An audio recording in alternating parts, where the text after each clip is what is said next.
واتبعوا ما تتلو الشياطين على ملك سليمان صدق اللہ العظیم۔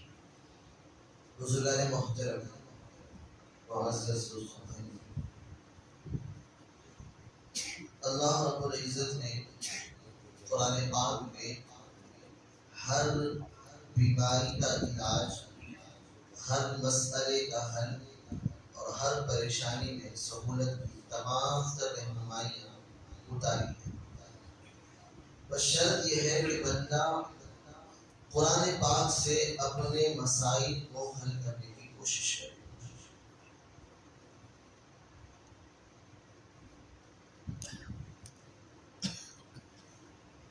حضرت سلیمان علیہ السلام کے زمانے میں چند شیاطین یعنی جن لوگوں کو جادو سکھایا کرتے تھے۔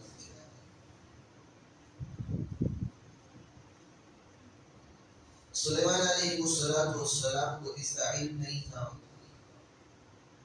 جب معلوم ہوا کہ جنات لوگوں کو جادو سکھا رہے ہیں، جس جادو کے ذریعے سے میاں بیوی کے درمیان جدائی لانا، بھائی بھائی کے درمیان لڑانا، کسی کو نقصان پہنچانا اور کسی کو قتل کرنا، یہ ساری چیزیں جادو کے ذریعے سے ہو رہی ہیں۔ اور جادو ایک ایسا عمل ہے جس کی حقیقت احادیث میں بھی ہے اور قرآن میں بھی ہے، اور انبیاء پر بھی جادو ہوا ہے۔ اب معلوم ہے کہ اللہ کے رسول صلی اللہ علیہ وسلم کو ایک زمانے میں جادو کا اثر ہو گیا، جس کی وجہ سے اللہ کے رسول صلی اللہ علیہ وسلم کو چیزیں یاد نہیں رہتی۔ قرآن کے علاوہ بہت ساری چیزیں اللہ کے نبی صلی اللہ علیہ وسلم کو شک میں ڈالتے ہیں۔ تو اللہ کے رسول صلی اللہ علیہ وسلم بہت پریشان ہوئے۔ کوئی کام کیے ہیں تو ایسا محسوس ہوتا کہ کام ہوا نہیں ہے یا کیا نہیں ہے، اور کئی کچھ کام نہیں کیے ہوتے تو ایسا محسوس ہوتا کہ میں نے وہ کام کر لیا ہے۔ تو اس وقت اللہ کے رسول صلی اللہ علیہ وسلم کی پریشانی کی وجہ سے اللہ رب العزت نے 2 فرشتوں کو بھیجا۔ وہ فرشتے اللہ کے رسول صلی اللہ علیہ وسلم کی نیند کی حالت میں قریب بیٹھ کر، ایک سرہانے بیٹھ گیا اور ایک پائنتے بیٹھ گیا، اور جو پائنتے بیٹھا تھا وہ پوچھنے لگا بھائی ان صاحب کو کیا ہوا ہے؟ تو جو سرہانے بیٹھا ہوا تھا فرشتہ، وہ فرشتہ کہنے لگا کہ انہیں ابن لبیب کی بیٹیوں نے جادو کر دیا۔ اور کس سے جادو کیا ہے؟ کہا کہ سر کے بالوں سے جادو کیا ہے۔ اور وہ جادو کہاں ہے؟ وہ جادو فلاں شہر کے کنویں میں ہے۔ اور اللہ کے رسول صلی اللہ علیہ وسلم کو جب نیند سے بیداری ہوئی تو پھر کیونکہ نبیوں کا خواب سچا ہوتا ہے، بلکہ مومنین کو بھی بعض مرتبہ خواب کیا ہوتے ہیں؟ سچے ہوتے ہیں۔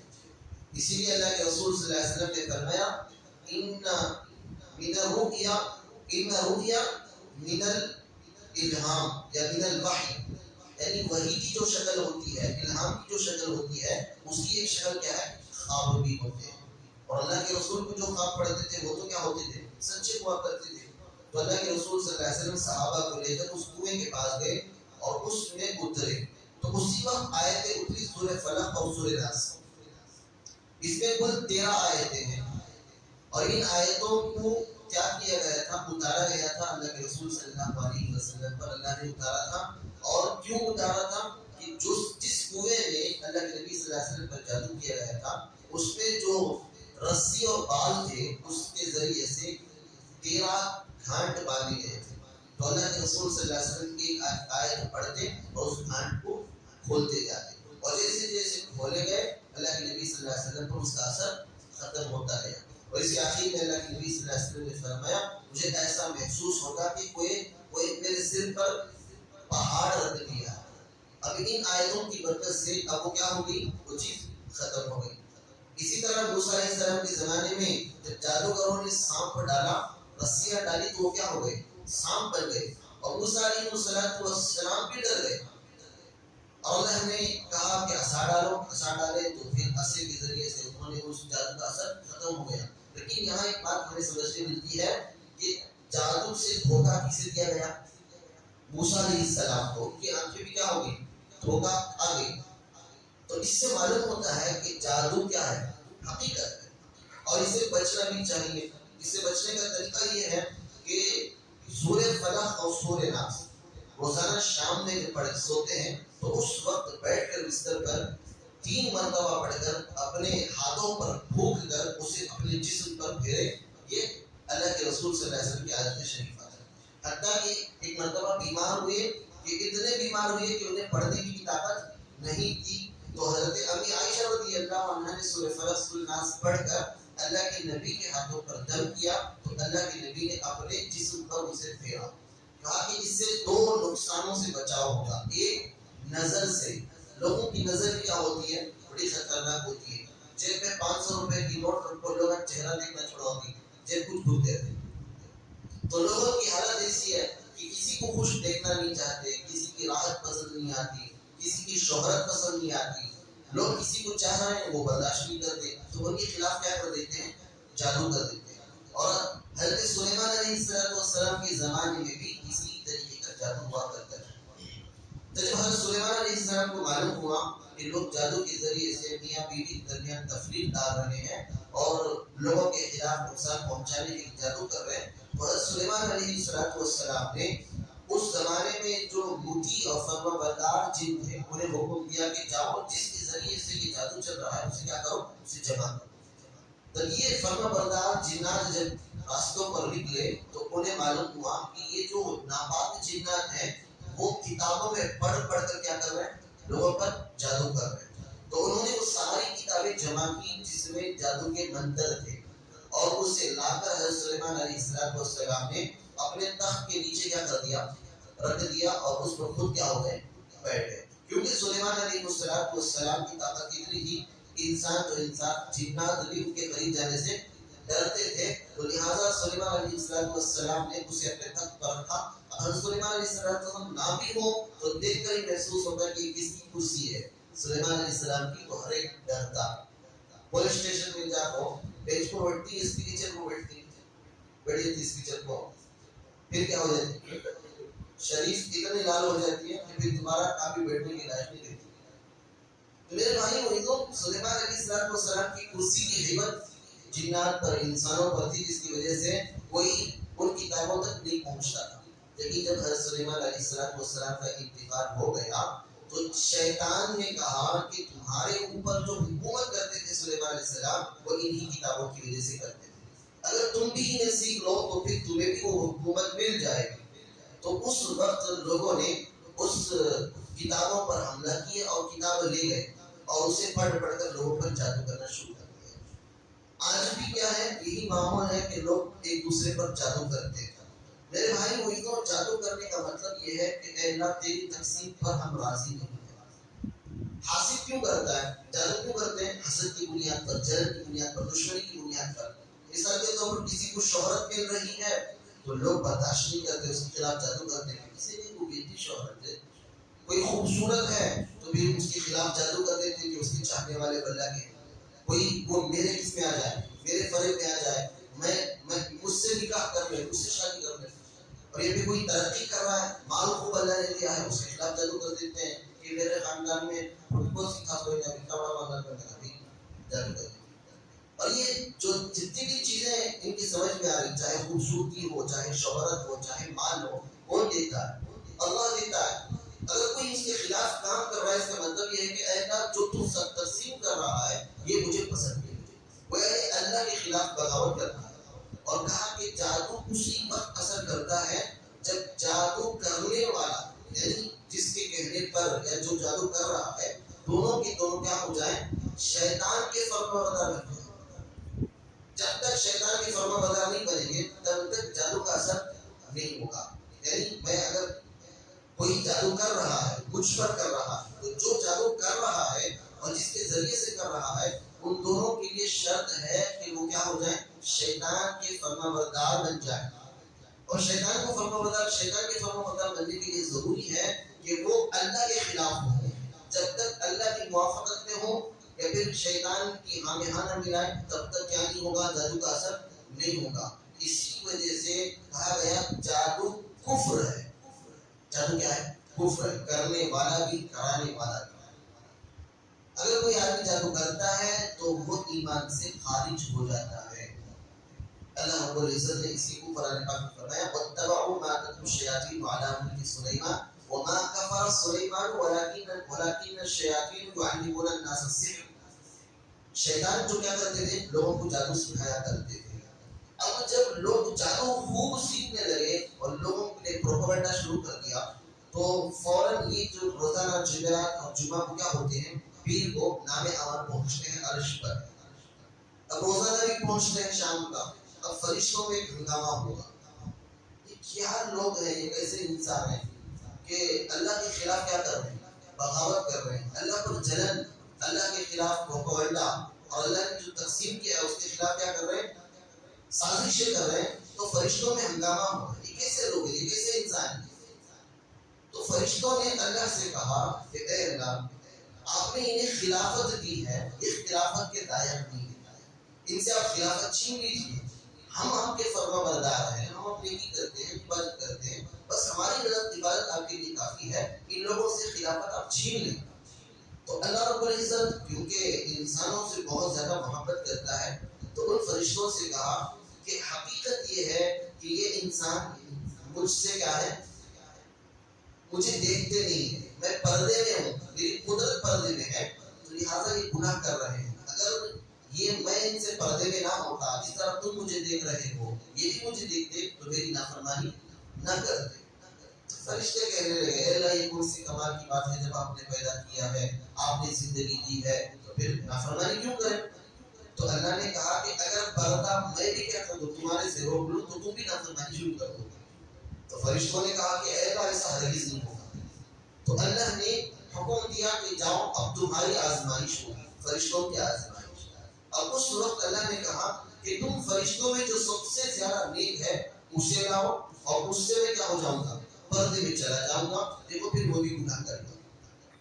تو فرشتوں نے فرشتوں کو تلاش کیا، فرشتوں میں بھی جو فرشتے ہیں ان کو تلاش کیا، ان میں 3 نامہ ہیں، ایک ہاروت کا، دوسرا ماروت کا اور تیسرا اسرائیل کا۔ ہاروت، ماروت، اسرائیل، اب ان تینوں کو لایا گیا، لانے کے بعد کہا گیا کہ تم فرشتوں میں سب سے زیادہ کیا ہو، نیک ہو، پرہیزگار ہو، لہٰذا میں تمہیں دنیا میں بھیجوں گا، اور جب تم دنیا میں جاؤ گے تو میں کیا ہو جاؤں گا، تمہیں نظر نہیں آؤں گا، پردے میں چلا جاؤں گا، میری قدرت پردے میں چلے جائے گی، اور تمہارے اندر وہ ساری باتیں آ جائیں گی جو ایک انسان کے اندر کیا ہے، فیڈ ہے، انسان جس سے بنا ہے۔ اگلے بھائی موئزوں، فرشتے تینوں ہوتے، حضرت اسرائیل علیہ السلام تھوڑی دیر رکے، انسانوں کی حالت دیکھ کر کہنے لگے اے اللہ، میں ان کے درمیان نہیں رہ سکتا، میں ان کے درمیان نہیں رہ سکتا، مجھے واپس بلا لیجیے۔ تو حضرت اسرائیل علیہ السلام کو اللہ رب العزت نے ان کو بلا لیا۔ تو کتابوں میں لکھا ہے کہ اسرائیل علیہ السلام انسانی شکل میں تھوڑی دیر جو رکے، اس کی ندامت پر اتنا وہ افسوس کرتے ہیں کہ تب سے واپس جب سے آسمان پر گئے ہیں تب سے لے کر اب تک سر اٹھا کے اللہ کو بات نہیں کی، ہمیشہ سر جھکا کے بات کرتے ہیں۔ اب یہ دونوں فرشتے ہاروت و ماروت، ان دونوں کو جب زمین پر بھیجا گیا تب کہا گیا تھا کہ تم شرک نہیں کرو گے، اور زنا نہیں کرو گے، شراب نہیں پیو گے، قتل نہیں کرو گے، شرک نہیں کرو گے اور قتل نہیں کرو گے، شراب نہیں پیو گے، 3 چیزوں کا انہیں حکم دے کر کہا گیا کہ تم جاؤ گے۔ ان کا کام کیا تھا، لوگوں کے درمیان فیصلہ کر، قاضی بن کر، چیف جسٹس بن کر اترے تھے وہ، اور انہیں کہا گیا تھا کہ جیسے ہی رات ہوگی تمہیں اس میں عزم دیا جائے گا، وہ پڑھو گے تو تم کہاں جاؤ گے، آسمانوں پر آ جاؤ گے، یعنی دن بھر لوگوں کے درمیان رہنا، رات میں آسمانوں پر آ جانا۔ انٹرسٹ آ رہا کہ نہیں آ رہا؟ سبحان اللہ، الحمدللہ، مطلب درود شریف پڑھو، اللہم صلی علی سیدنا محمد صوتی صورت علیہ کی تقاضے بیان کرنے کیا تھا، دماغ کھل گیا، ذرا ہنستا ہوا چہرہ کی، ذرا غور سے دیکھو ذرا، الحمدللہ، پھر آپ کو بیان کرنے میں اپنی باتیں بتانے میں ہمیں کیا ہوگا، شوق پیدا ہوگا۔ تو اس وقت فرشتے جو آسمانوں پر سے نیچے اترے آسمان سے، تو وہ روزانہ لوگوں کے درمیان فیصلہ کرتے اور رات میں اس میں عزم پڑھتے اور وہ آسمانوں پر چلے جاتے۔ اب ایک دن ایسا ہوا کہ لوگ لاتے فیصلہ مسئلہ حل ہوتا. اس طرح آتے آتے ایک عورت آئی جو انتہائی خوبصورت اور حسین تھی، جس کا نام تھا زہرا. اب وہ عورت آئی، آ کر اپنے مسائل بیان کی کہ میرا شوہر میرا حق ادا نہیں کرتا، میری ذمہ داری پورا نہیں کرتا، مجھ پر ظلم کرتا ہے، آپ مجھے کیا کیجیے، آپ فیصلہ کیجیے. اب یہ تو فرشتے ہاروت و ماروت تھے، اب یہ انسان بن گئے تھے. ان کے دل میں بھی لڈو پھوٹنے لگے. بڑی حسین ہے، بڑی خوبصورت ہے. اب حقیقت یہ ہے کہ جب انسان اللہ کی قدرت کو بھول جاتا ہے تو پھر گناہ کر بیٹھتا ہے. جب انسان کے دماغ میں ہو کہ میرا رب ذوالجلال بڑی قدرت والا عذاب دے سکتا ہے تو بندہ گناہ نہیں کرے گا. اب ان فرشتوں کے درمیان کیا ہو گئی، لڈو پھوٹنے لگے. کیا تو یہ مسئلہ حل ہوتا رہا تو فوراً انہوں ان کو ترغیب دینے لگے. اس عورت کو کچھ نہ کچھ بہانہ کر کے روزانہ بلاتے کہ بھائی آپ آ جاؤ، فلانے کا جو فلانے کا جو فلانے کا جو. اور روزانہ آنا جانا کرتی ہے. دھیرے دھیرے دھیرے دل کے اندر محبت اتر گئی، اور محبت اتر گئی تو انہوں نے اسے تقاضا پیش کیا کہ بھئی ہماری کیا ہے، ہم چاہتے ہیں کہ آپ کے ساتھ کیا ہو جائے، ہماری ضرورت پوری ہو جائے. تو اس عورت نے شرط رکھی کہ میں تمہاری ضرورت اس وقت پورا کروں گی جب تم 3 کام کرو گی. ایک، میرا جو بت ہے اس کے سامنے سجدہ کرو گی، اور دوسرا میرے شوہر کا قتل کرو گی، اور تیسرا شراب پیو. اب یہ دونوں ہاروت اور ماروت آپس میں بیٹھ کر بات کرتے رہے کون سا کام کرنا ہوگا. شرک تو ہمیں نہیں کر سکتے اور قتل بھی ہمیں نہیں کر سکتے. اب سب سے چھوٹا کام کیا ہے، شراب ہے. شراب پی لیں گے اور پھر کیا کریں گے، توبہ کریں گے. آج گناہ کرنے والا کیا سوچ کر بتا دو، آج کریں گے حضرت سبا توبہ کریں گے. اللہ غفور الرحیم، اللہ غفور الرحیم جیسا بولا، جیسا گناہ کو مٹا دیتا اور پھر ایسے بچانے میں بھی کیا ہے، اللہ ماہر ہے اور ایسا زبردست بچاتا. کہتے ہیں اللہ رب العزت کہ اخذنا اخذ عزیز مقتدر، زبردست پکڑ ہماری، ایک بار پکڑے تو پھر ہلنے بھی ہوتا ہے. اب فرشتوں نے شراب پینے پر کیا کر دی، بات مان لی ہے، ہم شراب پیے. اب جیسے ہی انہوں نے مانا تو اللہ تعالیٰ اس میں آزاد کو بھولا دیا. یعنی جس کو پڑھ کر وہ آسمانوں پر جایا کرتے تھے وہ بھول گئے. اسی لیے کہا گیا کہ جب بندہ گناہ کرتا ہے تو سب سے پہلے اللہ کے قرب سے محروم ہوتا ہے.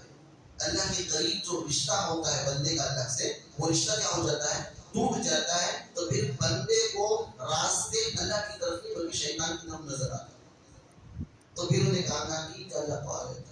اب میرے بھائی اس وقت ان دونوں نے، ہاروت و ماروت نے شراب پی لیا اور اس کے شوہر کو قتل کر دیا اور بت کے سامنے سجدہ میں ریز ہو گیا. اب پھر جب ان سے غلطی ہو گئی پھر خیال آیا تو وہ کہنے لگے ہائے افسوس، میں کیا کام کر دیا. یقیناً اللہ نے جو بیان کیا تھا کہ انسان سے جو اللہ اپنی قدرت کو چھپائے رکھے اس وجہ سے گناہ کرتے ہیں، لہٰذا ہمیں یہ کرنا، ہمیں اللہ کے دربار سے یہاں نہیں آنا چاہیے تھا. تو اس زمانے کے جو نبی تھے وہ حضرت ادریس علیہ السلام تھے. ان دونوں کے پاس یہ فرشتے پہنچے. فرشتے پہنچ کر اپنا سارا قصہ سنایا. تو ادریس علیہ السلام نے دعا کی، اے اللہ یہ انسانوں کی کیا ہے بناوٹ کی وجہ سے ان سے غلطی ہوئی ہے، اگر یہ فرشتے ہی رہتے تو تیری نافرمانی نہ کرتے. تو اللہ نے 2 چوائس انہیں دیا، ایک دنیا ہی میں عذاب ہوگا یا پھر آخرت میں عذاب ہوگا. ان دونوں میں سے کوئی ایک چیز چن لے. تو انہوں نے کہا کہ اللہ اخروی عذاب دائمی ہے، ہمیں دنیا ہی میں عذاب دے دے. تو بابل ایک شہر ہے جہاں پر ایک کنواں ہے، اس کنویں میں آگ دہتی ہے. ان دونوں فرشتوں کو اللہ نے وہاں لٹکا دیا ہے اور قیامت تک یہ لٹکے رہیں گے. اور قیامت کے بعد اللہ رب العزت ان کی توبہ قبول کر کے کیا کر دے گا، پھر انہیں فرشتوں کی صف میں داخل کر دے گا. اب اس روایت کو بعض لوگوں نے کہا ہے کہ یہ حقیقت والا نہیں ہے، لوگوں نے کیا کیا، گھڑ لیا ہے. بعض لوگوں نے کہا کہ اس کی روایتیں 20 احادیث سے آتی ہیں. تو لہٰذا ہمیں یہ حکم ملتا ہے کہ نہ ہم اس کی تصدیق کریں گے نہ اس کی تکذیب کریں گے. یہ نہیں بھی بولتے ہیں کہ ایسا چھڑے گا، ایسا بھی نہیں بول سکتے، ایسا نہیں ہوا یہ بھی نہیں بول سکتے. ہاں البتہ ان واقعات کو سن کر فائدہ کیا ہوگا، سبق ملے گا. کیا ملے گا، سبق. یہ واقعہ سچا ہے کہ جھوٹا ہے یہ الگ مسئلہ. اس واقعے سے میں عبرت لینا کہ اگر فرشتہ بھی اللہ کی نافرمانی کرے تو وہ اللہ کے دربار سے کیا ہو جاتا ہے، محروم ہو جاتا ہے. تو لہٰذا میں تو انسان ہوں، مجھے بچنا چاہیے۔ اب میرے بھائی بھائیوں، سلیمان علیہ السلام کے زمانے میں جو جادو سکھایا کرتی تھی وہ فرشتوں کے ذریعے سے، یہ فرشتے زمین پر اترے اور اتر کر لوگوں کو جادو سکھاتے تھے اور کہتے تھے کہ بھائی جادو مت سیکھو۔ حضرت جب فرشتے اتر کر جادو سکھا رہی پھر ہو رہی جادو نہ کو سیکھو، کیا مطلب یہ؟ میرے بھائی وہی تو اللہ تعالیٰ ہر ایک زمانے میں الگ الگ چیزوں سے آزمایا ہے۔ کسی کو مال دیا ہے اور مال کیا ہے؟ آزمائش کا ذریعہ ہے۔ کسی کو اولاد دیا ہے، اولاد آزمائش کا ذریعہ ہے۔ کسی کو علم دیا ہے، علم کیا ہے؟ آزمائش کا ذریعہ ہے۔ کسی کو شہرت دیا ہے تو شہرت آزمائش کا ذریعہ ہے۔ اسی طرح جادو بھی آزمائش کا ذریعہ ہے۔ تو وہ فرشتے آ کر زمین پر لوگوں کو جادو سکھاتے ہوئے کہتے کہ بھئی جادو مت سیکھو، سیکھو گے تو اس سے تم آزمائے جاؤ گے۔ اور لوگ سیکھتے تھے اور پھر اس کے ذریعے سے وہی کام کرتے تھے جو آج کل ہو رہا ہے۔ میاں بیوی کے درمیان تفریق ڈالنا، کسی کو نقصان پہنچانا، کسی کی ترقی سے جلنا اور کسی کو نقصان، کسی کی شہرت سے جلنا، کسی کے حسن سے جلنا، یہ ساری چیزیں آج بھی معاشرے میں کیا ہے؟ پھیلی ہوئی ہیں۔ اور یہ جو کام کر رہے ہیں یہ سارے کے سارے کفر کر رہے ہیں۔ ہمیں اس کفر سے بچنا چاہیے، اپنے خاندان والوں کو بھی بچانا چاہیے۔ خصوصاً مستورات میں یہ بیماری ہے۔ ہمیں سمجھتی ہیں ہمارے گھر والے 5 وقت نمازی، 5 وقت کی نماز بھی پڑھتے رہتی، میں جادوگر کے پاس جاتا ہوں، پان بھی پکا لیتے رہتی۔ اپنے گھر کی مستورات کی رہنمائی کرنا اور ان پر نگرانی کرنا مرد کی ذمہ داری۔ ٹی وی لوگوں کو بڑے حضرت گھر والے مان پیش نہیں ہوتا۔ اسی طریقے سے کوئی بھلا کام کرنے کے وقت جب میرے بھائی بھائیوں کوئی اپنی خواہش پوری کرنی ہے، نہ بیوی کی سنتا، نہ ماں کی سنتا، نہ بیٹی کی سنتا، نہ بہن کی سنتا ہے۔ اپنی جب چلانا ہے تو کیا بولتا؟ کس کی بھی سنتا نہیں، نہ جوڑوں کی سنتا، نہ ماں کی سنتا، نہ بہن کی سنتا، نہ بیٹی کی سنتا۔ لیکن ایسے معاملات جس میں منجے بھی مزہ ملنے والا ہے اس میں کیا کرتے ہیں؟ حضرت محمد مستورات مانتے نہیں حضرت۔ مثال کے طور پر دھوم دھام سے شادی کرنا، دھوم دھام سے شادی کرنا، کسی تو بولے نا تو بھی شادی سے انکار کرو کہ آپ نے حضرت گھر کے مستورات نہیں مانتے۔ اب یہ شام انہیں اپنی صحت کے واسطے یا پھر اپنی ضرورت کے واسطے کوئی بات کہے تو مان لیتا ہے؟ نہیں مانتا۔ کر لو سوچ میں کیا کرتی کر لو، لیکن جب دین کا مسئلہ آتا نا مستورات کے اوپر ڈالا تھا۔ حالانکہ مستورات کو بہانہ بنا کر یہ اپنے مسائل کو کیا کرنا چاہتا ہے؟ اپنی لذت کو حاصل کرنا چاہتا ہے۔ تو لہٰذا اپنے گھر کی مستورات کی نگرانی کرنا اور ان کی رہنمائی کرنا۔ رہنمائی کیا؟ کہ قرآن میں جادو کے خلاف کسی بھی مسئلے کا حل قرآن پاک میں موجود ہے۔ سورہ فلق، سورہ ناس، آیت الکرسی اور اسی طرح سورہ بقرہ، یہ 4 عمل ایسے ہیں کہ بندہ اگر کرنا شروع کر دے تو کبھی نہ جادو ہوگا، نہ اس پر کسی قسم کا اثر ہوگا، نہ جنا کا اثر ہوگا، نہ نظر اس پر پڑے گی۔ احادیث میں بھی دعائیں ہیں، صبح شام کی دعائیں ہیں، ان کی بھی پابندی کرے گا تو پھر اللہ رب العزت کیا کرے گی؟ زمین آسمانی تمام مخلوق کے شر سے اس کی حفاظت کرے گی۔ اللہ عمل کی توفیق